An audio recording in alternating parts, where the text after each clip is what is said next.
Assalamualaikum warahmatullahi wabarakatuh. Di video ini saya Nofrida Ayu Komalasari dan teman-teman kelompok saya yang bernama Desika Romasi, Rani Ramadhani, dan Sheila Diniati akan menjelaskan mengenai penyelesaian beberapa masalah produksi menggunakan metode simplex. Nah, baiklah, langsung saja kita mulai. Yang pertama itu adalah permasalahan produksi pada UMKM Semprong Emondi. Nah, UMKM Semprong Emondi sendiri salah satu UMKM di Kabupaten Karawang yang bergerak di bidang makanan dan bersifat home industry. Nah, terdapat 20 orang pekerja yang terlibat pada proses produksi.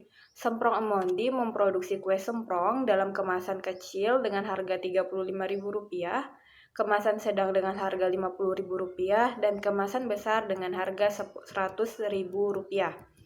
Nah, permasalahan yang dialami oleh Semprong Emondi ini adalah kurangnya optimasi perencanaan produksi dikarenakan keterbatasan sumber daya, modal, dan pemasaran. Nah, perencanaan produksi yang kurang optimal akan berimbas pada pendapatan perusahaan yang kurang maksimal. Selain permasalahan tersebut, Semprong Emondi juga mengalami masalah pada pendistribusian produk, yaitu belum ditemukannya rute pendistribusian yang tepat. Semprong Emondi dalam proses produksi dan distribusi hanya menggunakan metode perkiraan, seperti berapa banyak jumlah produk yang harus diproduksi, dan rute distribusi juga ditempuh tanpa menggunakan data. Nah, untuk mengatasi permasalahan produksi yang dialami oleh Semprong Emondi, dapat dilakukan dengan pemrograman linier metode simplex. Nah, dengan menggunakan metode simplex ini, kita dapat menemukan nilai optimum dari fungsi tujuan linier pada kondisi pembatas. Nah, fungsi tujuannya itu adalah harga penjualan, sedangkan fungsi pembatasnya itu adalah jumlah bahan baku dan waktu produksi.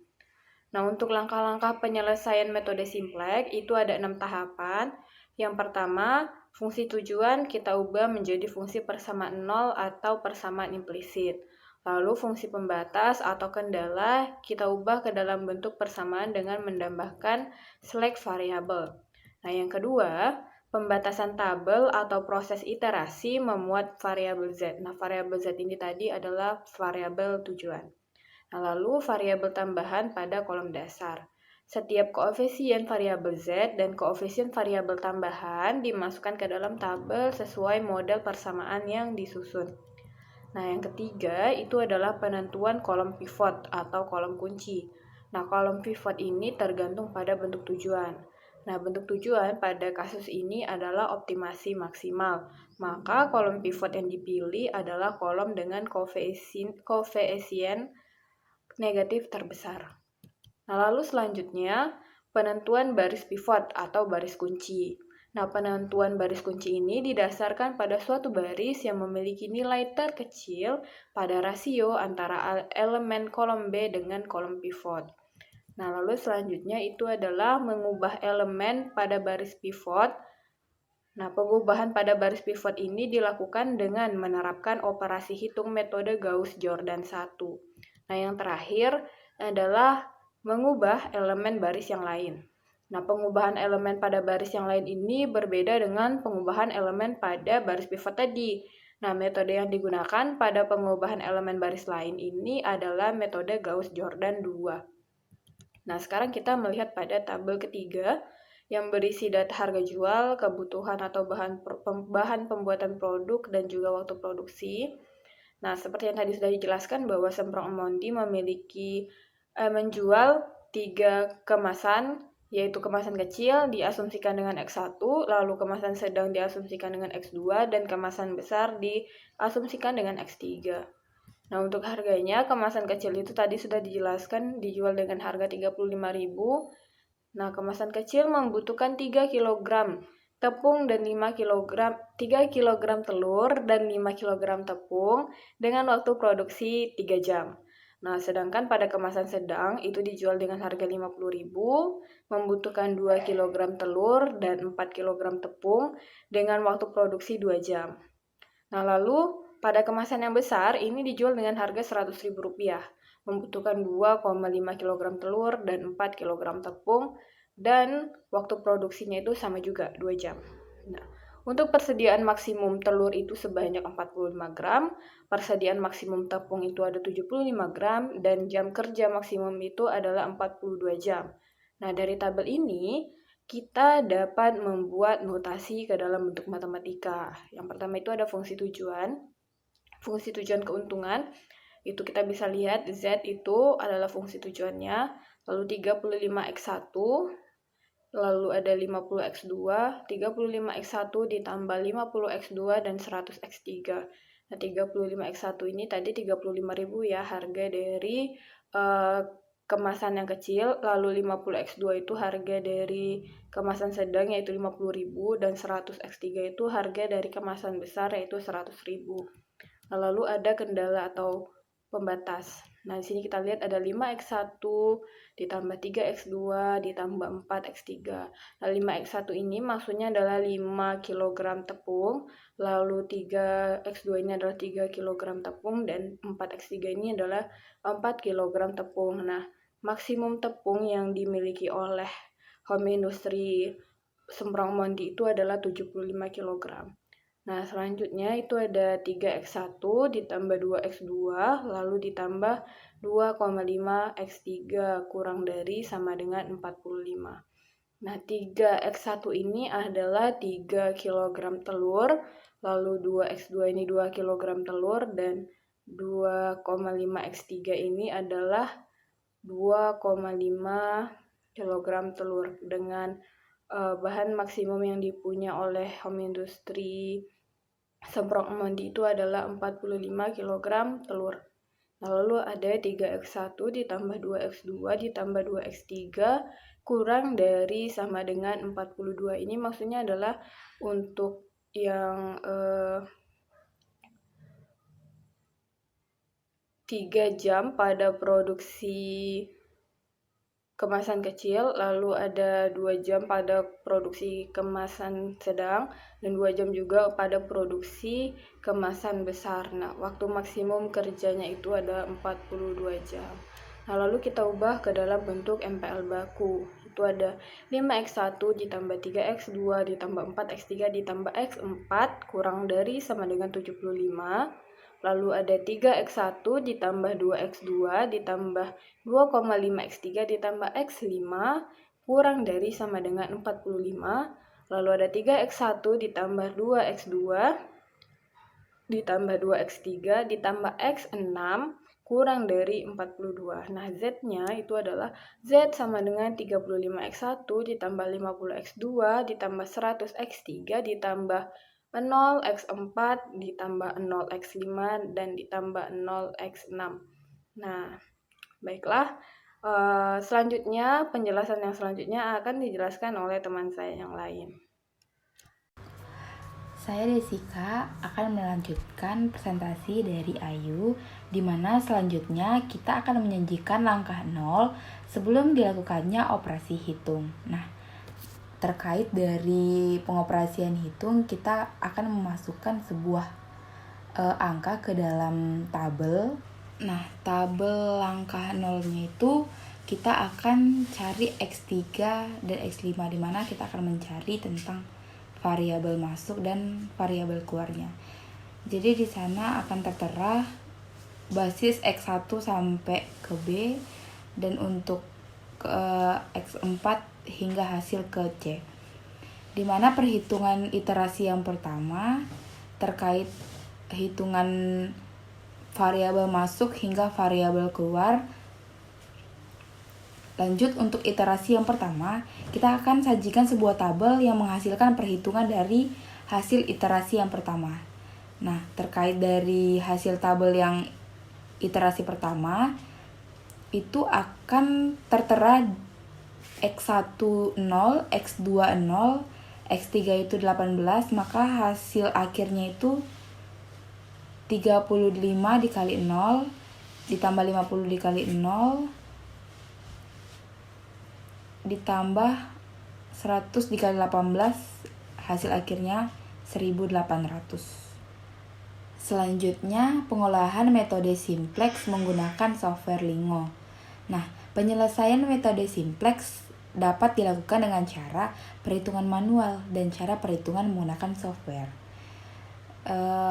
Dari hasil gambar yang ada, itu hasil dari pengolahan data menggunakan software Lingo.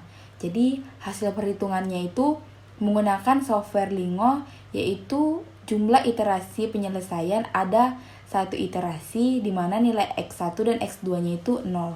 Jadi X3 itu 18, nilai objektifnya itu atau nilai tujuannya yang biasa dilambangkan Z yaitu 1800. Gambar tertera itu adalah gambar hasil dari perhitungan menggunakan Lingo. Nah, selanjutnya ada pengolahan data algoritma greedy. Jadi, pada gambar yang tersedia, yaitu nilai jarak tempat distribusi, kita dapatkan semua rute pendistribusian pada gambar yang tersedia. Selanjutnya, gambar ini merupakan operasi penentuan rute menggunakan algoritma greedy. Nah, pada gambar yang tersedia, ini merupakan cara pengoperasian penentuan sebuah rute itu menggunakan algoritma greedy. Jadi cara kerjanya itu mengambil titik dengan jarak terdekat dari titik asal.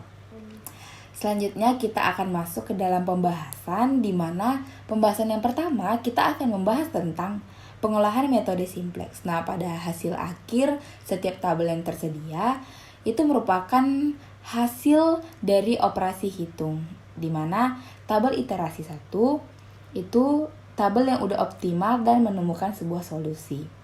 Karena tidak ada C-nya itu yang bernilai positif, pada perhitungan tabel yang kelima kita dapatkan nilai optimumnya itu sebagai X1-nya itu 0, X2-nya 0, dan X3-nya itu 18. Agar pendapatan UMKM Semprong Amondi dapat optimal dan maksimal, itu UMKM Semprong Amondi dapat melakukan sebuah produksi kue semprong dengan ukuran box besar yang dinotasikan dengan X3 sebanyak 18 box per hari, maka pendapatan maksimal yang dicapai per harinya itu ada sekitar 1.800.000 per harinya. Jadi hal ini itu sejalan dengan perhitungan yang dilakukan menggunakan software Lingo. Jadi kalau misalnya kita bahas atau kita hasilkan operasi hitung ini ke dalam software Lingo, itu hasilnya akan balance.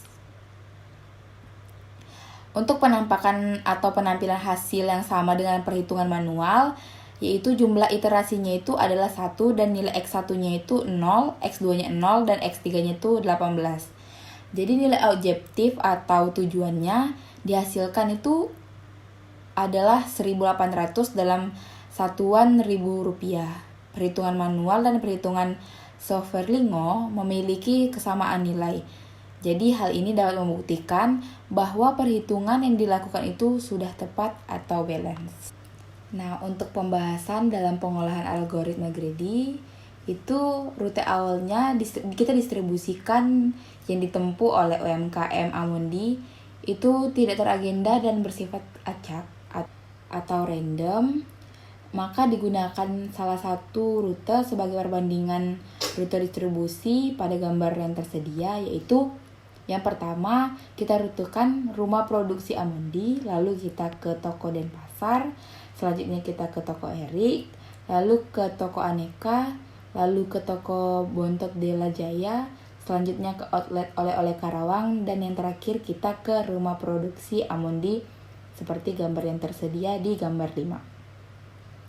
Jadi pemilik UMKM memberikan harga 2.000 setiap 1 km jarak ditempuh pendistribusian produk.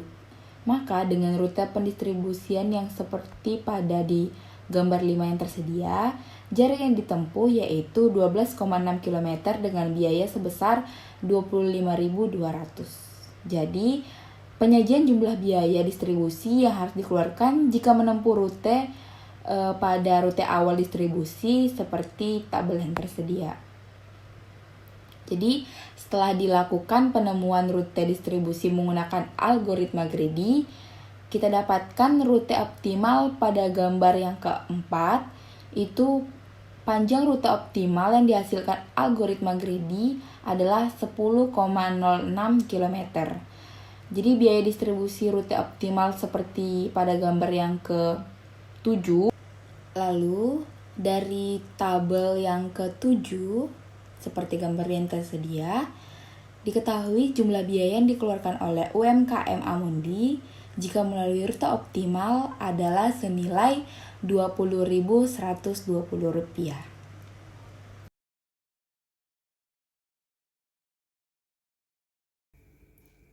Perkenalkan, nama saya Sela Diniati. Pada kesempatan kali ini saya akan membahas contoh lain dari penggunaan metode simplex pada permasalahan masalah produksi.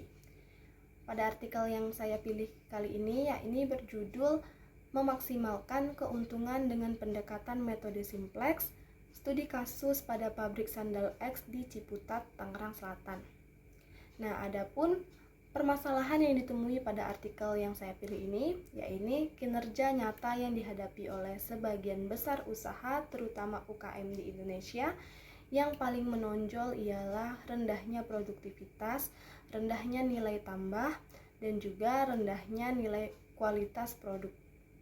Secara teoretik, ada banyak pendekatan yang bisa kita lakukan atau kita gunakan dalam menganalisis keuntungan maksimum sebuah industri. Salah satunya yaitu kita dapat menggunakan metode simplex sebagai bagian dari teknik programisasi linear atau linear programming. Adapun 3 sifat dari bentuk baku programisasi linear untuk metode simplex ini. Yang pertama sifat yang pertama adalah semua batasan adalah persamaan atau dengan tidak ada nilai negatif pada sisi kanan. Yang kedua, sifat yang kedua adalah semua variabel tidak ada yang bernilai negatif. Dan juga sifat yang ketiga adalah fungsi tujuan dapat berupa minimisasi atau maksimisasi. Dan artikel ini berupaya untuk menemukan solusi optimal tentang berapa unit yang harus diproduksi oleh industri sandal X di Ciputat, Tangerang Selatan dalam mencapai keuntungan yang maksimal. Adapun lokasi pabrik ini berada di Jalan Musyawarah RT 5 nomor 99 Kelurahan Sawah, Kecamatan Ciputat, Kota Tangerang Selatan. Dan pabrik ini dimiliki oleh Bapak Iwan Siswandi yang awalnya hanya mempekerjakan 5 orang karyawan dengan modal awalnya sebesar 10 juta rupiah untuk aktiva tetap seperti bangunan dan juga mesin-mesin.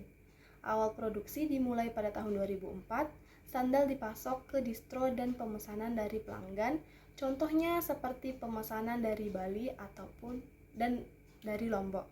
Industri ini memproduksi 2 jenis sandal, yaitu sandal tali dan tali bahan dan dengan tali karet. Kedua jenis sandal itu dibagi menjadi berbagai macam ukuran. Nah, dalam melakukan penelitian ini, penulis menggunakan metode deskriptif kuantitatif. Adapun waktu yang digunakan dalam penelitian ini yaitu dari bulan Juni sampai bulan Agustus tahun 2013. Data yang digunakan adalah data primer dengan menggunakan laporan produksi dan penjualan selama 5 tahun, yaitu tahun 2007 sampai 2012. Analisis optimisasi produksi digunakan dengan menggunakan programisasi linear. Berdasarkan hal tersebut, dapat dilakukan beberapa analisis, yaitu analisis primal, dual, dan juga sensitivitas. Sesuai dengan tujuan penelitian, model programisasi linear digunakan untuk menentukan kombinasi produksi yang optimal sesuai dengan ketersediaan sumber daya sehingga diperoleh keuntungan yang maksimal. Nah, adapun bentuk umum dari programisasi linear yaitu Z sama dengan C1 X1 ditambah C2 X2 tambah titik-titik sampai CNXN dengan kendala A11X1 tambah A12X2 tambah titik-titik sampai A1XN kecil dari sama dengan B1, A21X1 tambah A22X2 tambah titik-titik sampai A2XN kecil dari sama dengan B2. dan seterusnya sampai AM1X1 tambah AM2X2 tambah titik-titik sampai AMN XN kecil dari sama dengan BM. Nah, dalam penelitian ini, keuntungan perusahaan merupakan selisih antara penerimaan dari tiap-tiap jenis output yang dihasilkan dengan biaya proses produksi. Sehingga dapat dirumuskan fungsi tujuan sebagai berikut.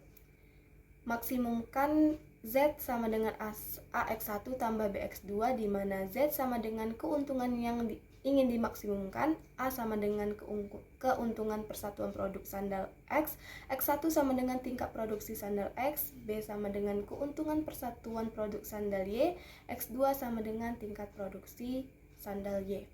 Dan pembahasan selanjutnya akan dibahas teman saya, yaitu Rani Ramadhani. Assalamualaikum warahmatullahi wabarakatuh. Sebelumnya perkenalkan, nama saya Rani Ramadhani dengan NIM 180384202053. Baiklah, di sini saya akan menjelaskan atau membahas penyelesaian dari permasalahan yang telah dipaparkan oleh teman saya Sheila Diniati sebelumnya, yaitu tentang studi kasus pabrik sandal X di Ciputat, Tangerang Selatan. Nah, permasalahan tersebut dapat kita selesaikan dengan menggunakan programasi linier. Jadi, berdasarkan data dari perusahaan tersebut, yang pertama kita dapat melakukan pengelompokan atau pengidentifikasian terhadap variabel keputusan, yaitu yang pertama sandal tali bahan, yang mana membutuhkan bahan 908 cm spoon dan 67 gram lem. Lalu sedangkan sandal tali karet membutuhkan 910 cm2 spoon dan 80 gram lem. Jadi bahan baku ini diperlukan untuk setiap pasang sandal tali bahan atau sandal tali karet yang diasumsikan bahwa permintaan konsumen sesuai dengan jumlah produksi. Nah, tahap awal yang perlu kita lakukan yaitu menentukan variabel keputusan dan memformulasikannya ke dalam bentuk matematik. Nah, untuk menentukan formulasi dari masalah tersebut dapat kita gunakan X1, X2, dan Z, yang dimana X1 merupakan jumlah sandal tali bahan yang akan dibuat setiap hari. Sedangkan X2 merupakan jumlah sandal tali karet yang akan dibuat setiap harinya. Dan Z merupakan jumlah keuntungan seluruh sandal tali bahan dan sandal tali karet. Selanjutnya, kita menentukan fungsi tujuan serta batasan-batasan yang diperoleh. Nah, kita tahu bahwa tujuan pabrik adalah memperoleh keuntungan yang sebesar-besarnya dari kendala keterbatasan sumber daya yang dimiliki. Maka di sini kita dapat merumuskan formulasinya dalam bentuk matematis, yaitu memaksimumkan nilai Z sama dengan 12.000 X1 plus 10.000 X2. Sedangkan formulasi dari batasan-batasan yang diperoleh yaitu batasan yang pertama, spoon yang digunakan adalah 908 cm2 untuk sandal tali bahan X1 dan 910 cm2 untuk sandal tali karet X2. Kapasitas yang tersedia adalah 2 juta cm2. Lalu batasan kedua yaitu lem yang digunakan adalah 67 gram untuk sandal tali bahan atau X1, sedangkan 80 gram untuk sandal tali karet X2. Jadi kapasitas yang tersedia yaitu 150.000 gram. Nah, dari batasan tersebut dapat kita modelkan dalam bentuk tabel seperti berikut. Nah, berdasarkan tabel tersebut, kita dapat menentukan fungsi batasan atau kendalanya, yaitu yang pertama 908X1 ditambah 910X2 kecil sama dengan 2 juta. Dan yang kedua 67X1 plus 80X2 kecil sama dengan 150.000. Kemudian langkah selanjutnya kita ubah fungsi tujuan menjadi fungsi implisit, yaitu menggeser elemen dari sebelah kanan ke sebelah kiri, sehingga fungsi tujuan tadi kita rubah menjadi Z kurang 12.000 X1 plus 10.000 X2 sama dengan 0. Selanjutnya mengubah fungsi batasan. Nah, untuk fungsi batasan diubah dengan memberikan variabel slack yang berguna untuk mengetahui batasan-batasan dalam kapasitas dengan menambah variabel tambahan. Nah, untuk batasan yang pertama yaitu 908 X1 plus 910 X2 kecil sama dengan 2 juta. Kita ubah menjadi 908 X1 plus 910 X2 sama dengan 2 juta. Dan untuk batasan yang kedua yaitu 67 X1 plus 80 X2 kecil sama dengan 150.000, kita ubah menjadi 67 X1 plus 80 X2 sama dengan 150.000. Nah, setelah kita lakukan identifikasi fungsi tujuan dan fungsi kendala dari masalah tersebut, barulah kita dapat melakukan penyelesaiannya. Grafik dan kasus khusus Di sini kita akan selanjutnya bahas adalah mengenai penyelesaiannya redundant atau dengan kendala yang menggunakan berlebih. metode Nah, simplex. pada kesempatan kali ini kita akan melihat satu contoh soal. Di dalam soal ini ada kendala yang berlebih atau Yang kita susun redundant. ke dalam tabel optimasi pertama, yaitu sebagai berikut. Jadi, pada metode simplex ini setelah formulasi diubah, kemudian kita susun ke dalam tabel optimasi yang dapat kita lihat pada tabel optimasi pertama sebagai berikut. Nah, dari tabel tersebut kemudian kita tentukan kolom kuncinya, yaitu nilai negatif terbesar yang terdapat pada baris fungsi tujuan. Pada tabel tersebut, baris fungsi tujuan yaitu pada baris Z, berarti nilai negatif terbesarnya adalah min 12.000, sehingga kolom kuncinya terdapat pada kolom X1. Lalu kemudian kita tentukan baris fungsi yaitu nilai positif terkecil yang terdapat pada indeks. Nilai terkecilnya terletak pada kolom indeks di baris S1 sehingga baris kuncinya yaitu pada baris S1. Kemudian kita tentukan lagi angka kuncinya. Nah, angka kunci sendiri merupakan angka yang terletak pada perpotongan antara kolom kunci dan baris kunci. Jadi, angka kuncinya adalah 908 karena terletak antara perpotongan baris dan kolom kunci. Nah, setelah itu kita kemudian kita bentuk baris kunci baru dengan mengubah variabel keputusan pada baris kunci dan kolom kunci. Lalu setelah itu kita ubah seluruh baris kunci dengan membagi seluruh nilainya dengan angka kunci tadi yaitu 908. Lalu kita ubah nilainya yang berada di luar baris kunci yaitu pada baris S2. Setelah itu kemudian kita lakukan optimasi kedua.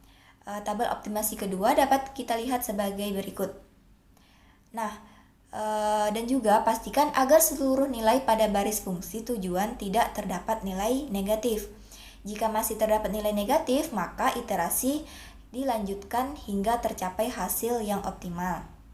Nah, dari tabel berikut kita lihat bahwa pada baris fungsi Z tidak ada lagi nilai yang bernilai negatif, sehingga solusi yang diperoleh sudah optimal, yang artinya jika produsen ingin memperoleh keuntungan yang maksimal, maka memproduksi 2.203 pasang sandal tali bahan. Sedangkan bahan baku yang digunakan adalah spon, yang dimana 908 dikali 2.203 plus 910 dikali 0 dikurang 2 juta cm². Untuk lemnya yaitu 67 dikali 2203 plus 80 dikali 0 sama dengan 100.047 6.001 gram. Sisa 23.999. Jadi untuk keuntungan yang optimal, maka perusahaan harus memproduksi sesuai keuntungan. Yang pertama, sandal tadi bahan X1 sebanyak 2.203 pasang sandal. Selama ini dalam 1 bulan perusahaan hanya memproduksi 2.000 pasang sandal. Jadi bila perusahaan ingin mencapai keuntungan yang maksimal, maka perusahaan harus menambah produksinya hingga mencapai 2.203 pasang sandal. Yang kedua, sandal tali karet X2 untuk tidak diproduksi lagi jika perusahaan ingin mendapatkan keuntungan maksimal dengan persediaan bahan baku tetap pada setiap bulannya dan juga keuntungan tetap pada setiap pasang sandalnya. Kemudian yang ketiga, keuntungan maksimum akan dicapai sebesar 12.000 dikali 2.203 ditambah 10.000 dikali 0 sama dengan Rp2.636.000. Baiklah, sampai di sini pembahasan saya mengenai permasalahan program linear yang diselesaikan dengan menggunakan metode simplex. Pembahasan tadi merupakan pembahasan terakhir dari kelompok kami, dan saya mewakili kelompok mohon maaf jika terdapat kesalahan atau kekurangan dalam menyampaikan materi yang telah saya sampaikan tersebut. Sebelumnya saya ucapkan terima kasih. Assalamualaikum warahmatullahi wabarakatuh.